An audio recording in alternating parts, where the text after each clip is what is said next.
एक James Watt नाम का बालक, जिसको निकम्मा समझा जाता था घर में, वो एक दिन बैठा था, देखा कि एक बटलोई चढ़ी थी और उसके ऊपर ढक्कन रखा था, नीचे से भाप ऐसे करके ढक्कन को उठा देती।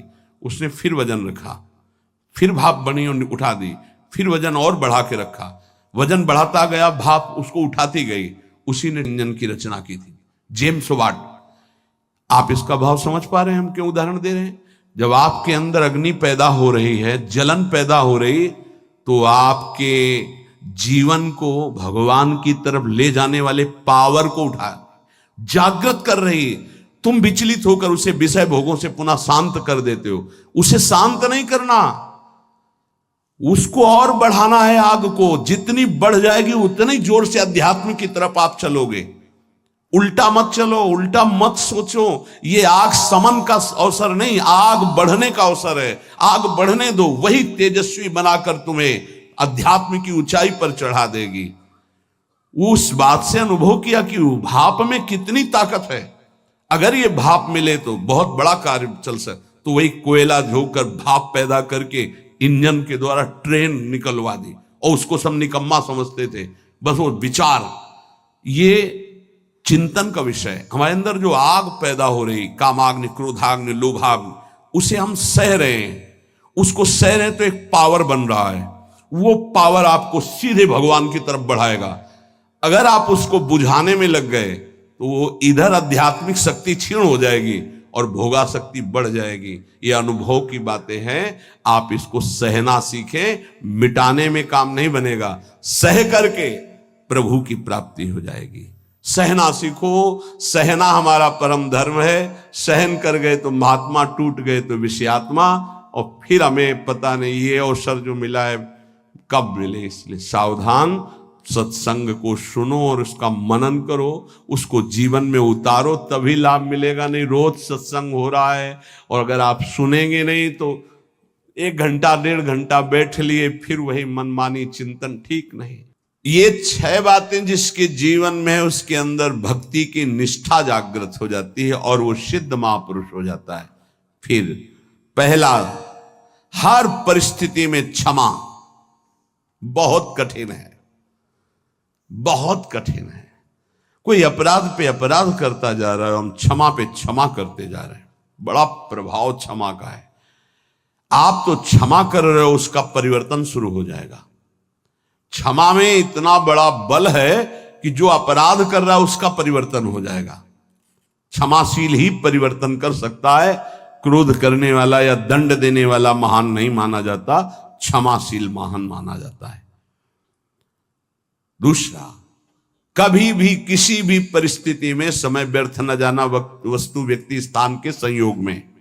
तीसरा, कोई भी भोग सामग्री समीप फिरी पर नहीं भोगना प्रभु के। मेरे प्राप्ति के लिए मेरा भक्त सब सुखों का त्याग करता है, भगवान ने कहा। जो पवित्र भोग हैं उनको भी आवश्यकता के अनुसार ही, विधि भोग हैं जिनका निषेध नहीं किया गया, धर्म पूर्वक भोग सकते हैं, उनको भी आवश्यकता के अनुसार जितना कम से कम सेवन कर सके। चौथा, सम्मान को विश्वत, नीच पुरुषों द्वारा किए हुए अपमान को अमृत मानकर निराभिमानी रहना। पांचवा, निरंतर अपने गुरु प्रदत्त उपासना में आसक्त और इष्ट देव पे आसक्त, जो गुरुदेव ने बताए। छठवां, सदगुरुदेव की पूर्ण शरणागति, पूर्ण आश्रय, एकदम कोरा कागज बनकर वो जैसा जैसा कह रहे हैं वैसे चलने से भक्ति निष्ठा जागृत हो जाती। भक्ति निष्ठा जागृत होने पर वो सबसे अधम और छोटा अपने को समझने लगता है।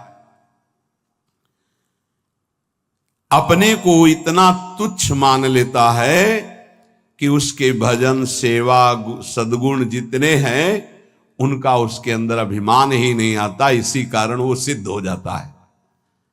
थोड़ी सी साधना अभिमान उत्पन्न कर देती। क्यों? क्योंकि गुरु कृपा नहीं है। इसलिए जहां निराभिमानी होकर प्रभु से अपना संबंध जो था है, जो रहेगा, उसका बोध हुआ, उसी समय उसे भगवान की प्रेम लीलाओं का अनुभव होने लगता है।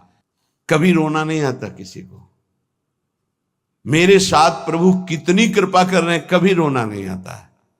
कैसा कपटी संसार है। गुरुदेव अपनी महिमा से उतर करके, नीचे उतर करके हमारे जैसे बनकर हमसे संभाषण करते हैं, हमें प्यार दुलार शासन करते हैं। कभी एकांत में किसी को गुरु के प्रति रोना आया?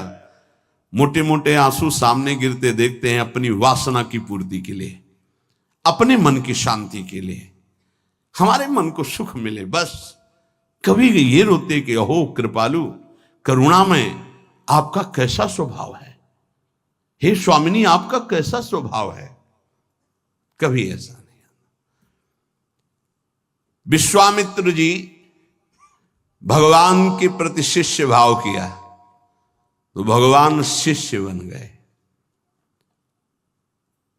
अगर थोड़ा भी विलंब पुष्प लाने में हुआ तो भगवान डर रहे थे कि गुरुदेव की संध्या पूजा में विघ्न न हो जाए, गुरुदेव की जो सेवा में थोड़ा भी समय लगा तो डर गए भगवान। शिष्य भाव, जैसा भगवान के प्रति भाव करोगे वैसा ही भगवान आपके सामने आ जाएंगे। अनंत ब्रह्मांड भगवान ने ही अपने आप से ही रचा है। कितना विलक्षण भजन का प्रभाव होता है कि अनंत ब्रह्मांडों का स्वामी आप जो भाव करोगे वैसा आ जाएगा बन के।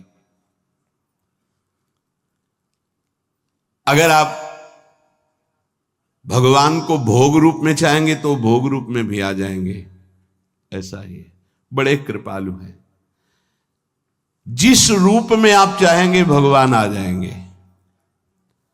आप आज भी जो कामना करते हैं ना, मेरे भगवान ही आपकी पत्नी बने हुए, पुत्र बने हुए, आपका परिवार बने हुए, आप पहचान नहीं पा रहे हैं।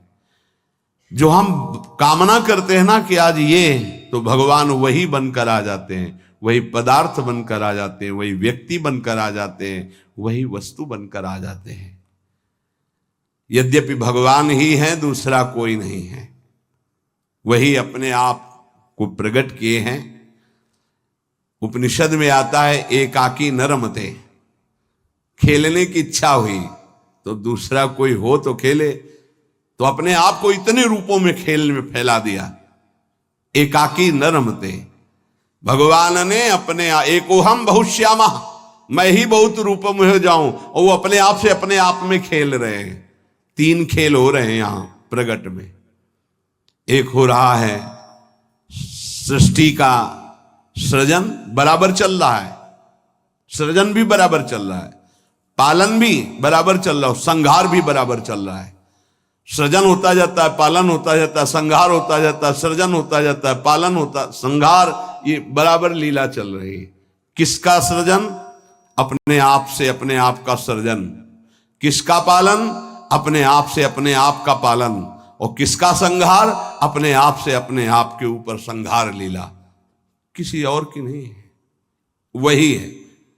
आप भी वही हैं पर नहीं समझ पा रहे। भगवान ने कहा यथा तथा, अर्थात मुझे जैसे बसता मैं वैसे, ये यथा माम प्रपद्यन्ते तास तथैव, यथा तथा। भाव और लगन, जिस तरह की आपकी लगन है और जिस तरह का भाव है वैसे ही भगवान अनुभव में आते हैं। जब आप घोर विषय चिंतन करते हैं तो भगवान विषय रूप में आ जाते हैं। गाढ़ चिंतन विषय का तो विषय रूप में आ जाते हैं। सलाह दे देंगे आपको, देखो ये विषय जो मैं ही हूं, इसको प्राप्त करना है तो ऐसे चलो, ऐसे प्राप्त करो। वो भले आप निषिद्ध चिंतन कर रहे हैं,